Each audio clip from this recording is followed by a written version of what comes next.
I found the map in a plastic sleeve at a garage sale in Tacoma. My hands were numb from the cold, and I remember how the paper crinkled when I unfolded it. A topographic map of the Gifford-Pinchot Forest with a campsite marked in faded red ink. Underneath, someone had written, "Closed 1998. My chest tightened even then. Just a little flutter I ignored. Jake and I had been running our camping channel for 2 years, always looking for remote spots nobody else filmed. This felt perfect. When I showed him, he grinned that reckless grin I'd known since we were kids, and I told myself the unease in my stomach was just excitement. We'd been camping together since high school. We knew what we were doing. Hold on, before we go deeper into this nightmare, if you're enjoying this content, subscribe to the channel and share your own horror story down below. And quick question, ever been camping? Let me know in the comments where you went, because what I'm about to tell you might have happened closer to you than you think. That's what I kept telling myself as we hiked in, our boots crunching through patches of old snow, the air sharp enough to sting my lungs. The forest was quiet, too quiet, maybe, but I rationalized it. Winter does that. Animals hibernate, birds migrate. It's normal. The trail to the campsite wasn't on any current map. Overgrown, but still visible if you knew where to look. We found it after 3 hours of hiking, a clearing ringed by Douglas firs, so tall they blocked most of the sky. The clearing looked exactly like it should, forgotten. A rusted fire ring, a collapsed picnic table, ranger signs so weathered the words had disappeared. We set up our tent in the center, Jake filming a quick intro for our channel about exploring abandoned places. I was arranging our gear when I noticed the cigarette butt near the fire ring. Fresh. The filter was still white, not yellowed by weather. My throat went dry. I picked it up, turned it over in my gloved fingers. Jake said it was probably from hikers passing through, that we weren't the first people to find this place. That made sense. I nodded. I wanted it to make sense. But my hands were shaking when I dropped the cigarette into our trash bag. And it wasn't from the cold. That first afternoon was normal. We gathered firewood, boiled water for freeze-dried meals, talked about which clips would get the most views. The temperature dropped fast after sunset, our breath forming clouds in the beam of our headlamps. We filmed the stars, Jake doing his usual enthusiastic narration while I held the camera. My fingers were stiff on the record button. Everything felt fine. Everything was fine. We climbed into the tent around 9, our sleeping bags rated for 20 degrees, both of us wearing our heavy jackets because the cold was the kind that seeps into your bones. Jake fell asleep almost immediately. His breathing evened out into that deep rhythm I'd heard 1,000 times on camping trips. I was almost asleep when I heard the footsteps. Not animal footsteps. I know what deer sound like, what elk sound like. These were measured, deliberate, the crunch of boots on frozen ground, circling our tent slowly. My heart slammed against my ribs so hard, I thought whoever was out there could hear it. I held my breath until my lungs burned, listening. The steps stopped right outside the tent wall near my head. I could hear breathing, human breathing, slow and steady, like someone standing very still, waiting. My entire body locked up, every muscle rigid. I wanted to wake Jake, but I couldn't move, couldn't make a sound. The breathing continued for what felt like hours, but was probably less than a minute. Then the footsteps moved away, fading into the forest. I shook Jake awake, my voice coming out in a harsh whisper. I told him someone was out there. He sat up, groggy, listening. The forest was silent. He said I'd probably heard an animal, maybe a bear, and reminded me that bears don't hibernate in this area. They're active all winter. That made sense. I know bears can sound remarkably human sometimes, the way they walk, the way they breathe. We listened together for another 10 minutes. Nothing. Just wind moving through the firs. Jake squeezed my shoulder and said it was okay, said we were safe, and lay back down. I stayed awake until dawn, my hand wrapped around the tool I keep in my pack, my body trembling with more than cold. Morning light made everything feel foolish. Jake was already up, boiling water for coffee, when I crawled out of the tent. The air smelled like pine and snow and wood smoke. Normal. Safe. Then I saw the footprints. They circled our entire campsite, coming from the north edge of the clearing and returning the same way. Boot prints, size 11 or 12, deep and clear in the mud near our tent. I followed them with my eyes, my mouth going dry, my pulse hammering in my throat. They came within inches of where I'd been sleeping. Jake filmed them, said it would make great content, but his voice had an edge I'd never heard before. We followed the trail into the forest. The prints led about a quarter-mile north, ending at a rocky outcrop. We searched the area, Jake's camera rolling. That's when we found it. Behind a fallen log, hidden under a lean-to made of branches and a weathered tarp. A living area. My stomach dropped. There was a sleeping bag, moldy but functional. Food wrappers, recent ones, brands I recognized. A pile of cleaned animal bones, picked completely white, stacked in a careful pyramid. Rope, a sharp tool stuck into a stump. And hanging from a low branch, a stone tied with a thin piece of string, spinning slowly in the breeze. The string was red. My hands wouldn't stop shaking as I filmed it. Jake was quiet, his face pale under his beard. This wasn't abandoned. Someone was living here. Someone who walked around our tent last night. Someone who was probably watching us right now. We decided to pack up and leave. That was the smart thing, the obvious thing. But as we turned back towards camp, Jake stopped.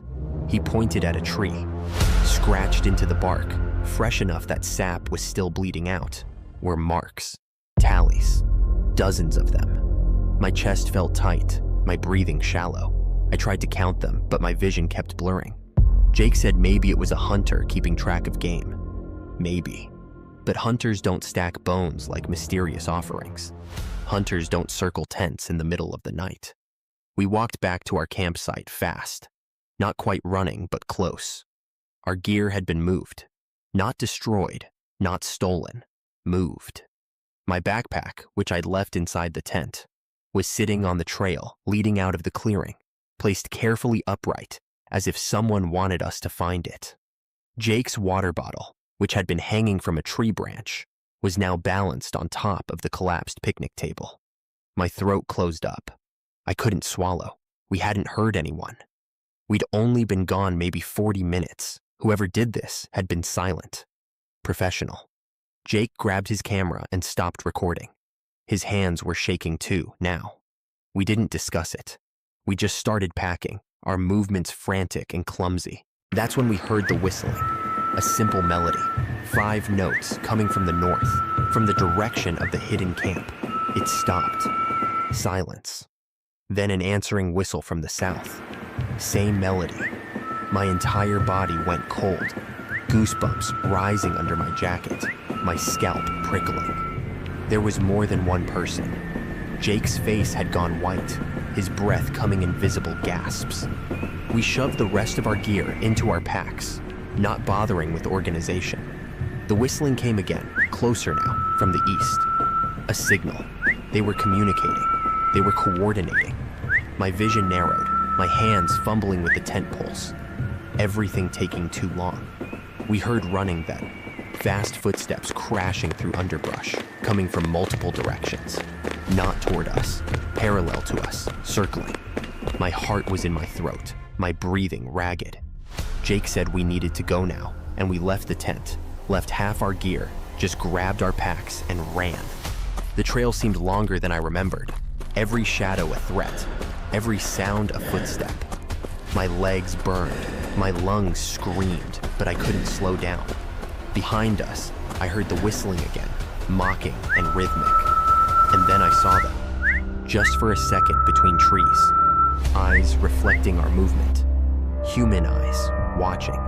I didn't look back again. We made it to Jake's truck as the sun was setting, threw our packs in the bed and locked the doors. My whole body was shaking, my teeth chattering, cold sweat soaking through my shirt under the heavy jacket. We didn't talk on the drive back to Seattle. What was there to say? We'd been hunted, not by an animal, by people who knew those woods, who lived in them, who didn't want to be found. Jake deleted all the footage that night. We never posted about the trip. We barely spoke about it.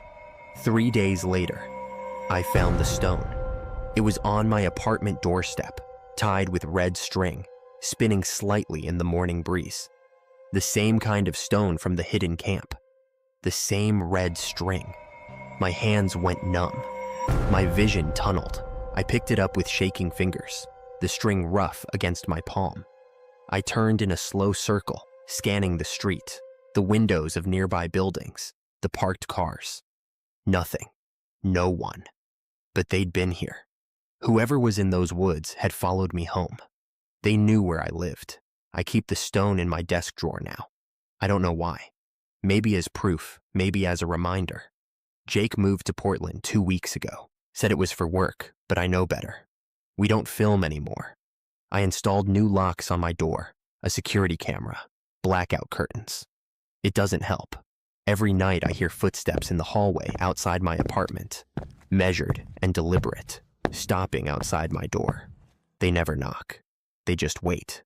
My body knows what my mind refuses to accept, that they're still out there, still watching, still circling. And sometimes, late at night when the city is quiet, I hear whistling. 5 notes, simple, patient, getting closer. Thanks for watching. If you enjoyed this, subscribe for more horror content. And quick question, what city are you from? Let me know in the comments. I'd love to know where my audience is. I still can't explain what happened that weekend near Tacoma. My friend Jake and I had been planning this camping trip for months. We're both 26, stuck in office jobs, and we needed to get out, clear our heads, disconnect. We picked a spot just outside the city, close to a small lake we'd heard about. It was early fall. The air was crisp. The leaves were just starting to turn. Perfect weather for a fire and some beers. We got there around noon on a Friday. The campsite was empty. No other cars, no people, just trees and silence. We set up the tent near a clearing, stacked wood for a fire, and left everything ready. We didn't light it yet. We wanted to hike to the lake first, maybe fish a little, then come back and start the fire at sunset. It felt good to be out there, felt normal, safe even. Before we go further, subscribe to the channel. Drop a like or leave a comment telling us which city you're watching from. We love hearing from you all. Or better, which city creeps you out the most. We were laughing, making jokes about how long it had been since either of us had done anything like this. The hike took about 40 minutes. The trail was narrow, lined with thick trees on both sides. The lake was small, surrounded by dense forest. The water was dark and still. We stayed for maybe an hour, skipping rocks, talking about nothing important. Work and girls. Plans we'd probably never follow through on. Then we headed back. The sun was starting to dip. The shadows were getting longer. I remember feeling good. Tired, but good. That changed the second we got back to camp. The fire was out. Not just out. It was reduced to ash, still warm, still smoking. I stopped walking. Jake looked at me. We hadn't lit it. We hadn't even been near it. But there it was. A pile of gray ash where we'd stacked the wood. My chest tightened. I told myself maybe someone else had been there. A camper passing through. But that didn't make sense. Who lights someone else's fire and then leaves? And why would they burn it completely down? That's when Jake pointed at the ground. Footprints, fresh ones, all around the campsite, different sizes, at least 3 or 4 different people. They circled the tent, they went to the fire, they went into the woods and came back. Some of them were small, others were bigger, adult-sized. My mouth went dry. I looked at Jake. He was pale, his jaw was tight. We didn't say anything. We just stood there staring at the dirt, trying to make sense of it. Then Jake walked to the tent. He unzipped it slowly. I heard him curse under his breath. I stepped closer. Everything inside was moved. Our sleeping bags were unrolled. Our backpacks were open. Clothes were scattered. It looked like someone had been living in there. Like they'd slept in our tent, used our stuff. My hands started shaking. I felt cold sweat on my back. This wasn't just someone passing through. This was deliberate. This was invasive. Jake said we needed to leave. Right now. I didn't argue. We threw everything into our bags. We didn't bother folding anything. We just grabbed it and ran. My heart was pounding. I kept looking over my shoulder, expecting to see someone standing there, watching. But there was nothing. Just trees. Just silence. The kind of silence that feels wrong. Like the forest is holding its breath. We got to the trail and started running toward where we'd parked the car.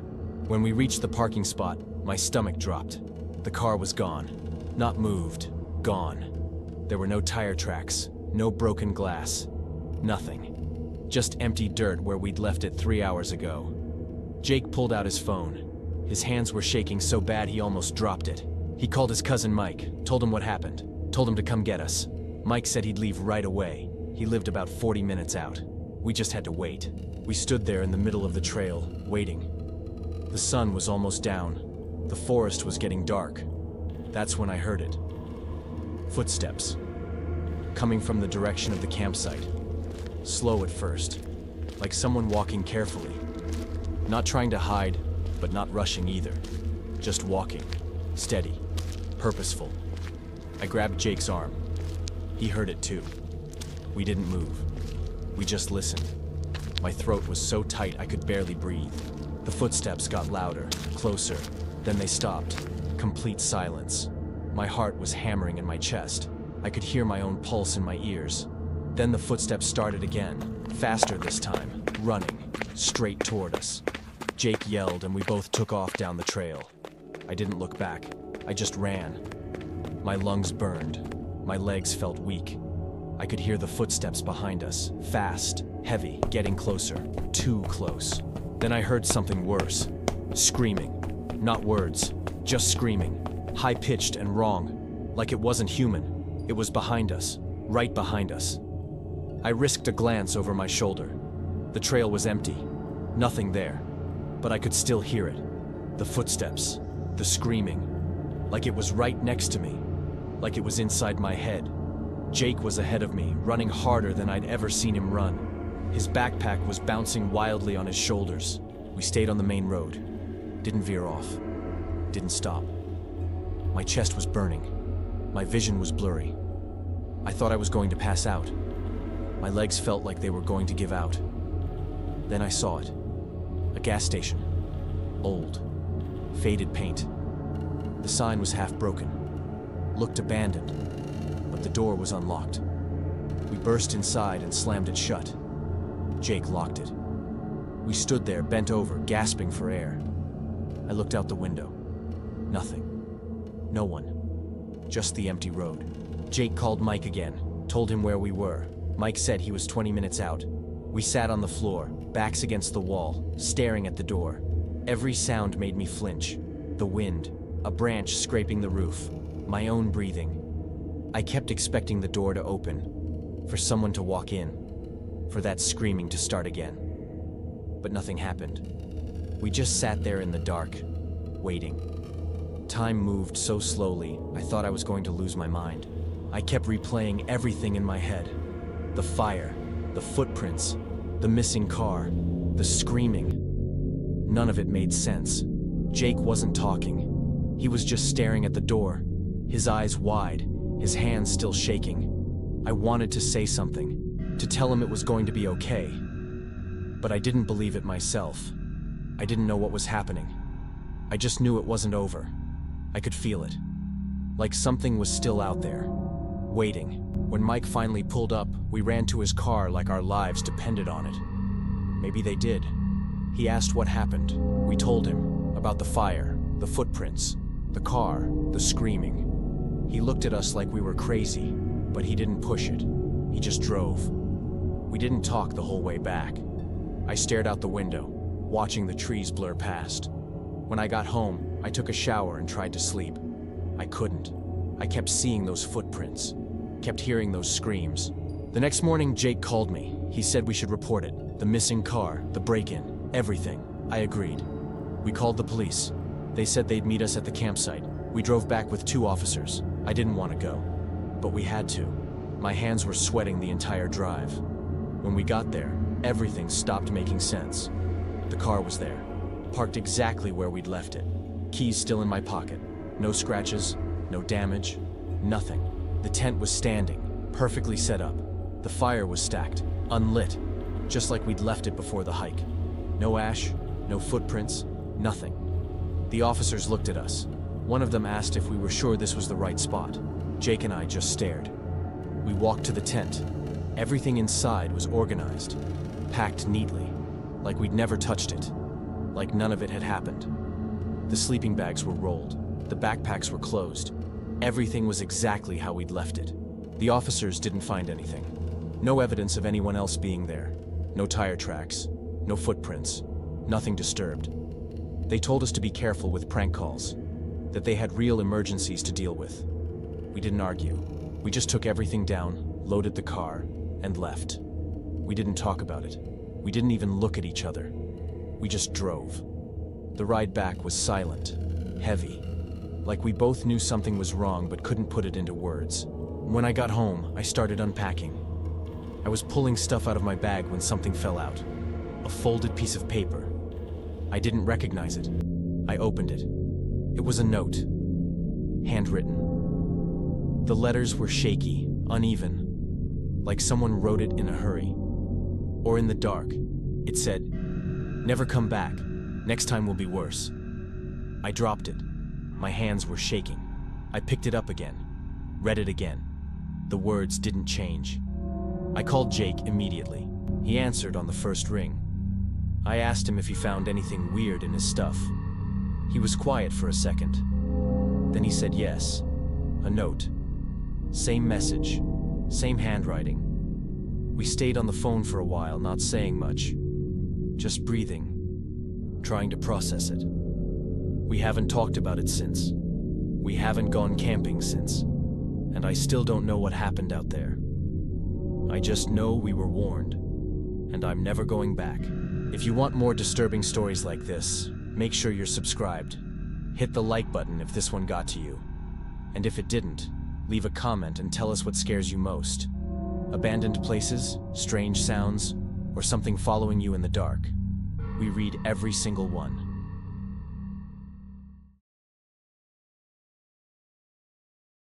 I stopped breathing when I heard her voice calling me from the trees. My chest locked. My girlfriend was asleep right next to me, her breath steady against my shoulder. But I heard her. Clear as anything, she said my name. Twice. And the second time, I answered.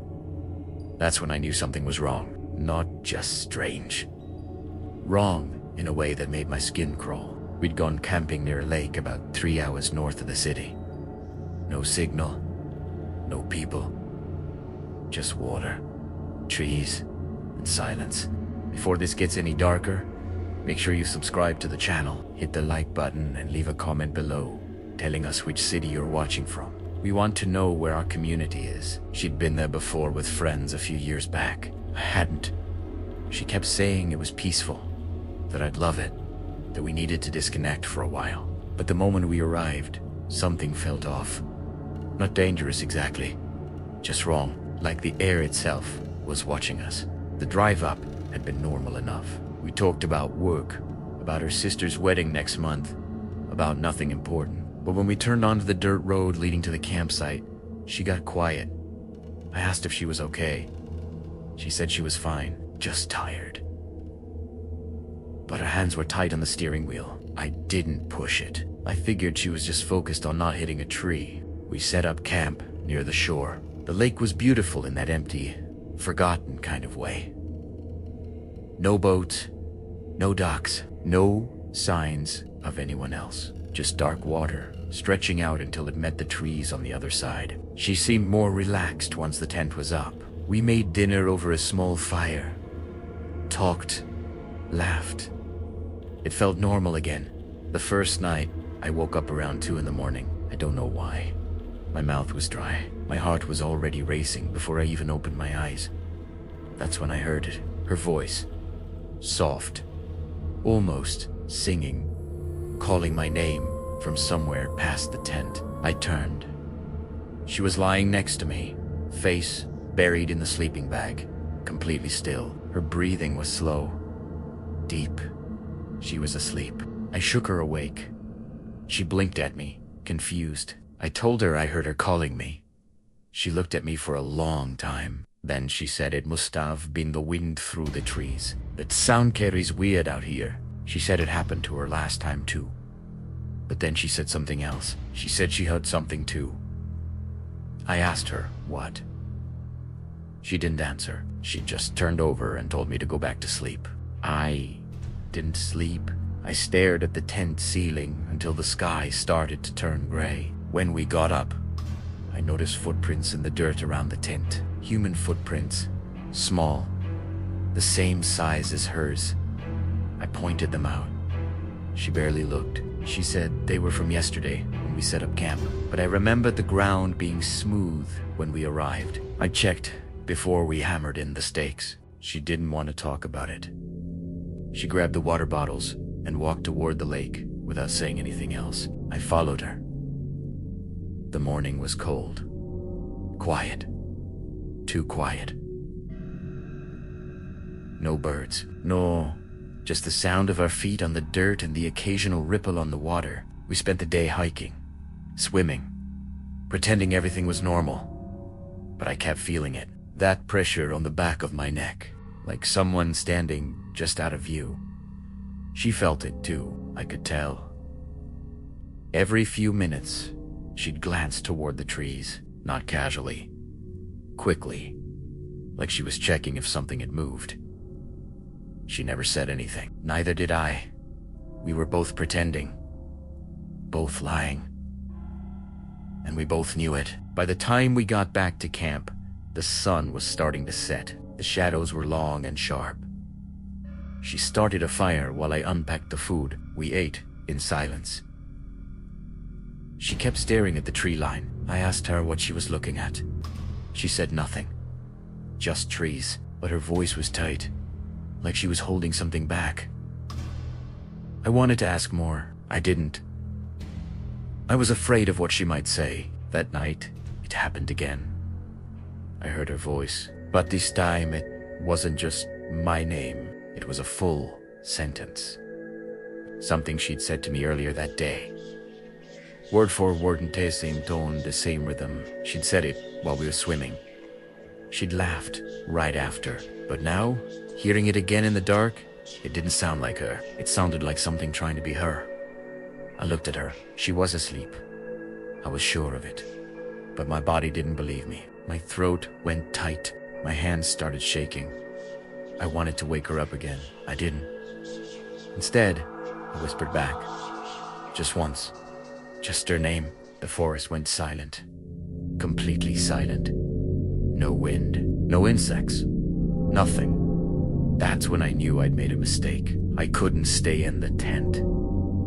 I unzipped it as quietly as I could and stepped outside. The cold hit me immediately. I stood there, barefoot, in the dirt, listening. There was no sound. Not even water. The lake was still, like glass. I scanned the tree line. That's when I saw it. A silhouette. Human-shaped. Standing between two trees about 30 feet away. It wasn't moving. Not even swaying. Just standing there. Watching. I grabbed the flashlight from the tent and pointed it. The beam cut through the dark. The silhouette was gone, but I could still hear breathing. Slow. Steady. Close. Too close. I followed the footprints, fresh ones, leading toward the lake. My legs felt weak. My chest was tight. I kept telling myself to go back to walk it up, to leave. I didn't. I kept walking. When I reached the shore, I heard her voice again. This time, it was calling for help. From the water. Desperate. Panicked. I stepped closer. The lake was black. Flat. Empty. No ripples. No movement. Then I heard it again. Right next to my ear. But it wasn't her voice anymore.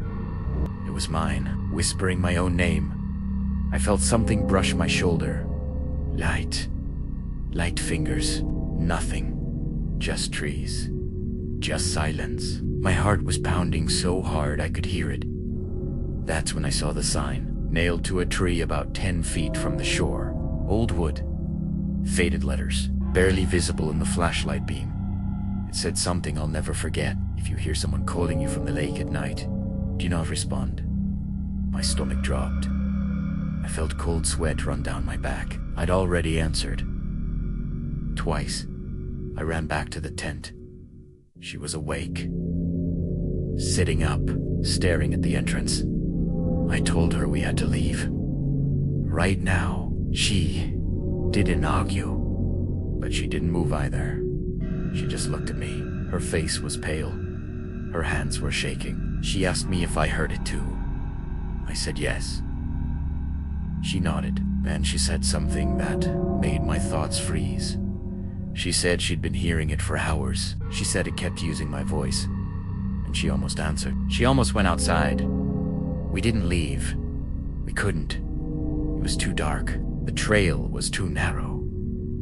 We'd never make it back to the car without getting lost. So we sat there, back to back, listening, waiting. She wouldn't say my name.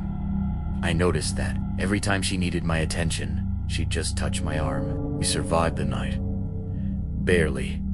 When the sun came up, we packed everything in silence. We didn't talk about what happened. We just left. The drive back felt longer than it should have. 3 days after we got home, I started looking into the area. I found old forums, reports of mysterious disappearances, stories. All of them had the same details. The lake, voices, people responding, then vanishing. Some of the reports were decades old. One of them was from last year. A couple, just like us, they heard each other calling from the forest. Only one of them came back. The survivor said they couldn't remember what happened, just that they heard their partner calling, and they answered. A week later, she suggested we look at the photos from the trip. I didn't want to, but I pulled them up anyway. We scrolled through them together. Most of them were normal. The lake, the trees. Then we got to one I didn't remember taking. It was a wide shot of the campsite. Blurry, taken at dusk. In the background, between the trees, there was a figure, partially hidden, just standing there, watching. I pointed it out, tried to laugh it off. She leaned closer, stared at the screen. Then she said it, quiet, almost to herself. She said, "That's me." I looked at her, then back at the photo. I told her I didn't remember her being there. She said she didn't remember either. We didn't say anything after that. We just sat there, staring at the screen, staring at the figure that looked exactly like her, standing in the trees, watching us, while she was sitting right next to me. That's when we realized we were never alone. Don't forget to subscribe if you want more chilling stories like this one, and hit the like button if this one got under your skin. If it didn't scare you, leave a comment below and tell us how we can make the next one even better. We really appreciate your feedback.